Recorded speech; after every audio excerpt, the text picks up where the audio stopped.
Tunisia Bene House vous offre cette émission.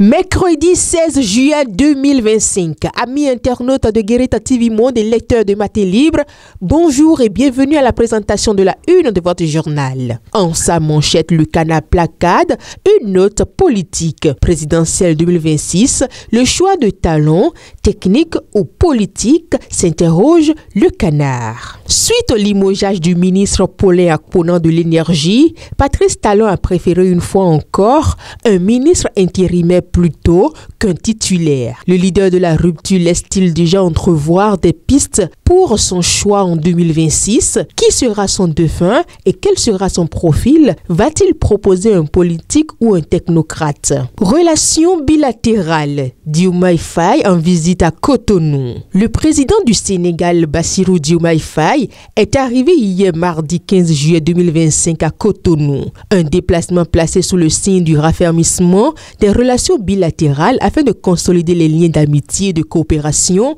entre les deux pays. Accueilli à l'aéroport Cardinal Bernardin Ganti, le chef de l'État sénégalais a été reçu en tête-à-tête avec son homologue béninois Patrice Talon. Les échanges ont permis d'aborder de nombreux sujets d'intérêt commun. À l'issue de cette rencontre, le président Faye s'est adressé à la presse. D'une information à une autre, recrutement au ministère de l'économie et des finances. Liste des 172 candidats retenus. Le ministère de la fonction publique et du travail a rendu public la liste des candidats retenus au concours de recrutement de 172 fonctionnaires d'État au profit du ministère des Finances et de l'économie. Le corps des élèves contrôleurs budgétaires compose les samedis 19 et dimanche 20 juillet 2025 au centre unique de composition du CEG Sainte-Rita à Cotonou. Rendons-nous à présent dans le nord. Materi, un jeune homme s'est pendu. Le corps sans vie d'un jeune homme de la trentaine environ a été découvert pendu à un arbre derrière le collège d'enseignement général 1